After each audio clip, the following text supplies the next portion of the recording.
We have a circuit here with 2 voltage sources and 3 resistances, and there are 6 unknowns. So 3 voltage drops across each of the resistances and 3 currents through 3 of the resistances. So I will solve this circuit using just Kirchhoff's voltage law, current law, so the circuit laws, and Ohm's law. So what I will do first, I will write KVL for this loop, and I will traverse in counterclockwise direction. So I get 10 volt as a rise, so I write on the left hand side, and then V1 is a drop, V2 is a drop. Then I write KVL for this loop, this particular one, and now I see that V2 is a rise, so I am writing on the left hand side V2. Then V3 is a drop, so that will go on the right hand side. And then 6 volt, this one is also a rise, so this one stays on the left hand side. I can rewrite this one as 6 is equal to V3 minus V2. So this is my equation 1, this is my equation 2. Two equations I have. There are 3 unknowns. Basically there are 6 unknowns, but they will be interdependent by Ohm's law. Anyway, so I need one more equation. So if I write KVL for the outer loop, I won't get an independent equation. So in order to, what I will do instead of that, I will write KCL at this node. So this will be I1 is equal to I2 plus I3, of course. Now I will write these I's in terms of V using Ohm's law. So I1 will be V1 over 2, because that's the voltage there. This will be V2 over, what's the resistance here? 8. And then I3 will be V3 over, the resistance is 4 here. So like that. Then I multiply both sides by 8. So it becomes 4V1 is equal to V2 plus 2V3. Or I can write V2 is equal to 4V1 minus 2V3. This is, let's say, equation 3. Now what I can do, I can use this V2 and I go back to equation 2, which is 6 is equal to V3 minus V2. Equation 2, 6 is equal to V3 minus V2. Instead of V2, I can write V3 minus 4V1 plus 2V3.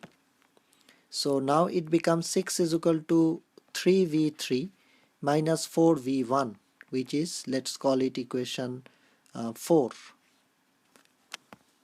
And I go back to equation 1, which is 10 is equal to V1 plus V2. So instead of V2, I can again write 4V1 minus 2V3, and this is V1. So 5V1 here minus 2V3 here, which is 10 on the left hand side. So equation 5. Now I have equation 4 and 5 in terms of V1 and V3. So I have 2 equations now here and 2 unknowns. So what I will do, I will multiply equation 4 by 2 and add with multiplying equation 5 by 3. So if I do that, what will happen is here 6, so multiplied by 2, 12, and then 6V3 minus 8V1. This is the equation 4 after the multiplication, and equation 5 becomes multiplied by 3, 30 here, and then this one will be 15 V1, or let's write it here 15 V1, and this will be 6 V3 negative.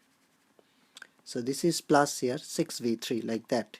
So now if I add them, this will become 42 here, and V3 that gets cancelled. So I have 7 V1 here.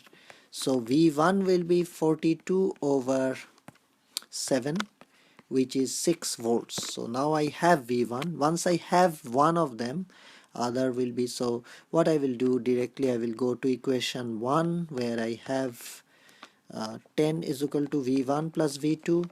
So that gives me V1 is equal to 10 minus V2 is equal to 10 minus V1, which is 4 volts, and I can have V3 from one of the equations, maybe this one.